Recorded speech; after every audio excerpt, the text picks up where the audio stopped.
Sebelum saya pergi buat medical check up tu, saya tak ada rasa simptom apa pun. Tak ada rasa. Cuma adalah macam kencing berbuih apa tu semua, tapi dia on off. So saya tak rasa pun yang saya sakit.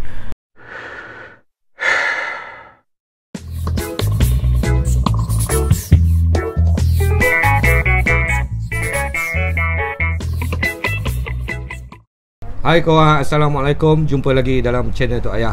Okay guys, hari ni aku ada tetamu, tamu special lah. Sebab aku dah kenal lama dengan Along Azzendi. Along Azzendi, seorang pelakon yang boleh dikatakan terkenal juga. Filem-filem dulu kau dengan MIG kan? Sekejap banyak filem-filem MIG keluar. Dan lepas tu terus sambung. Sekarang dah tak ada dengan MIG lah. Tak ada. Saya start bukan dengan MIG. Saya start freelance dulu. First film saya Budak Kelantan. Oh, Budak Kelantan dah? Budak Kelantan first film saya. Oh, bukan Gedebe? Gedebe. Ya, Gedebe. Gedebe filem pertama saya. Betul. Gedebe, filem Gedebe. Waktu tu hang belajar lagi lah? Gedebe belajar lagi, belajar muzik ni. Oh, masa tu masih muzik kan? Masih muzik lagi masa tu. So lepas habis belajar apa semua, so first film saya lepas habis belajar Budak Kelantan lah. Waktu tu 120 kilo berat. Badan naik waktu tu. Waktu tu naik. Tapi Along dulu memang badan besar. Nanti kita tunjuk gambar dia, yang gambar lama dia. Dan sekarang kalau kita tengok Along dah slim. Dah lebih slim. Tapi ada cerita dia kan, ada slim ni. Cerita sikit macam mana boleh slim macam ni? Cerita saya boleh slim ni, saya berlakon tahun 2006 tu. First episod saya main CID 3278. Saya jadi detektif polis, watak utama jugalah. Waktu tu berat saya 110, 112 macam tu lah. Saya rasa macam berat sangat badan saya. Saya tak boleh nak perform sangat. Saya jadi cepat penat, cepat ngantuk, cepat nak berlari pun cepat penat. So saya berazam untuk saya betul-betul jadi pelakon, saya kena kecilkan sikit badan. Dekat situ saya dah berazam dah untuk saya kecilkan badan. So tahun 2006, 2007, 2008 saya dah turun 20 kilo. 20 kilo dah turun daripada 120 jadi 100. Lepas tu pelan-pelan jadi 90, jadi 80. Aku tak perasan lah yang waktu Gedebe tu memang kau berapa waktu tu Gedebe 110. Oh ya? Gedebe. Gedebe 110 yang memang peak saya Budak Kelantan lah. 120 kilo. Budak Kelantan 120 kilo. Budak Kelantan 120 kilo itu memang peak lah. Lepas pada tu buat episod polis tu pun itu pun dah 100 lebih tu, saya berazam untuk kecilkan sikit badan lah. So dapatlah turun 100 lebih kurang itu. Masa kita buat Wan Tu Jaga? Wan Tu Jaga tu dah banyak lah. Dah banyak lah. Masa Wan Tu Jaga tu berat saya dah 80. Dah 80 dah. Okay, Long, baru ni dengar kata hang tak berapa sihat. Aku baca kat Facebook kata hang ada masalah buah pinggang. Betul. Ada masalah buah pinggang. Boleh cerita sikit tak macam mana hang boleh dapat tahu kata hang ada sakit buah pinggang? Okay, saya dapat tahu saya sakit buah pinggang, saya pergi buat medical check up. Sebelum saya pergi buat medical check up tu, saya tak ada rasa simptom apa pun. Tak ada rasa. Cuma adalah macam kencing berbuih apa tu semua, tapi dia on off. So saya tak rasa pun yang saya sakit. Tapi disebabkan umur saya dah 40 time tu, saya pun cakap dengan wife saya, jom kita pergi medical check up full body. Kan nak tahu apa benda masalah kan. Saya pun pergi buat medical check up apa semua, dapat keputusan. Saya dapat, doktor bagi tahu saya kidney saya rosak tahap 5 dah. Wow. Tahu-tahu terus tahap 5. So saya tanya doktor, okey, macam mana saya nak baik buah pinggang saya ni? Doktor cakap tak ada cara lain lah, sebab buah pinggang kalau dah rosak, dia akan rosak terus. Dia tak akan makin baik, dia akan makin rosak. Kalau dia bertahan pun, dia bertahan macam tu je. Kalau 17%, dia akan bertahan 17%. Dia tak akan naik 20, 25, dia tak akan naik. Dia tak akan pulih Dia tak akan pulih. Kecuali kita buat transplant. Transplant adalah salah satu cara yang akan baikkan buah pinggang kita. Maksudnya dia tukar buah pinggang lain. Dia takkan baik lah, tapi dia akan baikkan badan kita lah. So antara lain proses yang boleh baik pulih cuci darah. Sebab kita dah kini kita dah teruk dah tahap macam saya ni masa tahu mula-mula tu 19-17%. Masih boleh tak payah dialisis lagi. Tapi bila dah buat ujian atas badan saya ni apa semua ni, so makin lama buah pinggang makin rosak dan saya terpaksa dialisis pada bulan 2 gitu. Bulan 12. So maknanya sekarang ni maknanya memang gagal penuh lah. Gagal penuh. Oh, kena dialisis lah. Kena dialisis, cuci darah. Berapa lama nak kena cuci darah ni, maknanya sampai ni lah, sampai transplant lah. Selagi tak buat transplant ni nak kena cuci darah lah. Betul. Berapa kali seminggu? Ada tahap. Macam saya masih tahap beginner ni 2 kali seminggu. 2 kali seminggu. Tapi kebanyakan dekat center yang saya pergi tu semuanya 3 kali seminggu. 3 kali seminggu. 3 kali seminggu. Dan sekali satu sesi tu berapa? 4 jam. 4 jam. 4 jam baru selesai. 4 jam cuci. Baru selesai cuci. Pada awal masa saya tengah sakit tu 4 jam tu tak rasa sangat.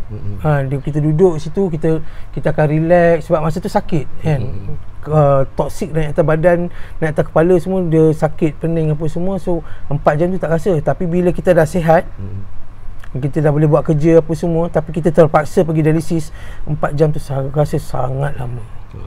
Dia duduk je lah. Sebab duduk saja. Dia duduk 4 jam gitu. Ya. Tidur lah. Tak boleh tidur. Oh, tak boleh tidur. Macam saya tak boleh tidur. Orang lain boleh tidur, tapi macam saya tak boleh lena. So ini jejas lah. Mana apakah benda ni akan jejaskan hang sebagai seorang pelakon lah, pekerjaan hang sebagai pelakon?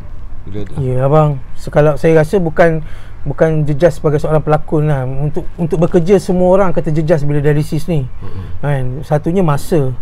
Kan, macam saya bila berlakon, saya dapat offer outstation di musim PKP ni untuk dialisis kat luar sana memang susah. Kalau kita nak pergi center lain kan, memang musim PKP ni susah lah. Waktu sebelum PKP saya ada tanya dia, kalau macam mana kalau syuting kat luar boleh je pergi dialisis kat luar. Tapi musim dialisis musim PKP ni memang susah. Ada offer juga yang saya terpaksa tolak. Tapi itu pun tengok pada production juga kan. Setengah production yang sangat dia ada kebajikan, nak jaga kebajikan dia tu okey. Kalau ada setengah yang jenis yang nak cepat dia buat kerja, jadi masalah juga kan. Ada ke bang? Mana nak tahu kan. Ada insyaAllah ada. Tapi insyaAllah boleh lah. Sebab benda ni bagi aku yang kalau kita bekerja dalam situasi macam ni, bagi aku production boleh je, sebab kita bekerja dengan jadual. So boleh atur je dalam. Betul. Bukannya tiap-tiap hari yang nak kena pergi dialisis tu. Betul. Seminggu 2 kali atau 3 kali dialisis 4 jam kan. So macam boleh je release kau sekejap 4 jam, kata belah pagi 4 jam pergi dialisis, lepas tu datang balik boleh sambung je kerja kan. Itu sebenarnya tujuan utama saya post dekat Facebook saya tu bang. Kan, sebelum ni saya tak post. Sebelum ni kawan-kawan rapat saya pun tak tahu. Ada seorang dua lah yang paling rapat yang tahu. Itu pun sebab dia kebetulan dia datang, dia tengok saya tak sihat. Itu je lah yang tahu. Tapi sebelum ni memang tak ada siapa pun tahu. So bila saya dah dialisis 2 bulan lebih, saya dapat kekuatan untuk saya post dekat Facebook tu. Satunya adalah untuk bagi tahu orang yang keadaan saya macam mana. Sebab penting bagi saya production tahu tahap kesihatan saya macam mana. Kan barulah kalau dia orang ambil pun dia orang dah tahu kesihatan saya macam mana. Itu satu hal. Lepas tu kawan-kawan juga banyak yang tanya kesihatan saya macam mana. Saya sebelum ni tak cakap. Tak cakap tu bukan makna saya nak sorokkan, tak. Saya takut bila saya cakap nanti saya yang tak boleh terima kenyataan. Saya tak boleh tengok perubahan kawan-kawan saya yang macam akan kesian kat saya. Tak nak dilihat macam nak meraih simpati. Tak nak. Aku pun tak nak kalau boleh macam tu. Tapi bila saya post tu bukan saya nak meraih simpati, tak. Saya nak announce satunya saya nak kalau boleh saudara mara saya dan kawan-kawan saya utamanya diorang pergi buat medical check up. Sebab bagi saya penting untuk buat medical check up. Walaupun kita sakit, contohnya kalau saya sakit buah pinggang tapi saya dapat tahu tahap 3 awal-awal tu, at least saya boleh ubat. Tapi bila tahap 5 Dah tak boleh buat apa. Maksud dia kalau dia tahap macam tahap 3, tahap 2 tu masih boleh pulih? Masih bukan boleh pulih, tapi dia boleh masih maintain. 17% pun saya okey lagi bang. Dengan ambil ubat lah untuk tak, dengan menjaga pemakanan. Cuma dia akan jadi macam maknanya buat dia taklah 100%, tapi dia kurang mungkin 40% ke 50% ke, tapi dia still boleh bekerja. Ya, betul. Betul. Tambah kalau kita amalkan makanan sunnah macam madu, habatus sauda, arabic gum. Kalau kita kalau tahap awal tu kalau kita amalkan, dia akan okey. Kita akan okey. Hang bila hang tahu, sebab aku perasan perubahan hang kan, badan guru aku ada tegak hang dulu kan, yang Alung sebelum hang pi check lagi kan, hang kata tak ada apa, hang okey je, tapi aku dah perasan hang berat hang turun, makin menurun. Betul. Sebelum tu apakah itu sebahagian daripada sains dia ataupun memang hang sengaja turunkan berat badan? Macam saya cakap tadi, saya tahun 2006 saya dah nak kuruskan badan. 2006, 2007, 2008 saya diet. Saya diet, betul-betul diet lah. Saya tak makan nasi setahun. So memang berat memang turun banyak lah. Tapi lama lepas tu dia memang turun, tapi taklah turun mendadak macam tahun 2019 tu. 2019 tu. 2019 tu memang dia turun mendadak. So masa 2019 turun mendadak tu, itu pun sebab saya dah tahu bang. Dah tahu sebenarnya dah cuma tahu dah. Maknanya dah buat medical check up lah. Dah buat medical check up lah. Tapi waktu aku tanya tu, Alung badan hang sihat ke? Badan guru tu hang saja tak nak bagi tahu lah. Tak nak bagi tahu. Sebab badan hang turun mendadak tu juga yang hang buatkan hang nak buat medical check up ni. Tak. Tak ya. Tak, saya turun mendadak tu lepas buat medical check up. Lepas buat medical check up tu baru saya macam, bila dah tahu tu dia jadi macam anxiety bang. Jadi macam kemurungan sekejap lah. Itu yang makin turun tu. 2019 saya kena buat musical Gemilang. Time tu memang memang drop lah. Saya punya moral, saya punya apa semua tu memang drop waktu tu. Tapi sekarang ni maknanya lepas buat dialisis ni apa semua okey lah, maknanya sihat sikit lah badan. Sihat tak orang sakit lah bang. Yalah sihat. Nak buat kerja boleh lah. Boleh buat kerja. Boleh buat kerja, boleh syuting, boleh buat show apa semua. Tapi saya kena dialisis lah. Saya tanya doktor cakap awak okey sebab awak dialisis. Transplant ni akan bila? Transplant sepatutnya bulan 1 hari tu. Tapi dia orang tunda sebab PKP.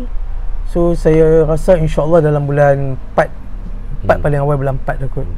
InsyaAllah. So saya kena ada major operation lah bulan 4 tu. Selain daripada hang job berlakon ni apa semua, hang ada bisnes juga kan? Hang ada buat produk juga kan? Betul bang, betul. So, lepas saya tahu saya sakit ni bang, terus saya rasa ini saya memandang yang saya akan mengalami masalah kan. So saya duk plan. Alhamdulillah sebelum, tak tahu dia atok macam mana bang, sebelum saya tahu saya sakit ni, saya dapat offer Aswara mengajar.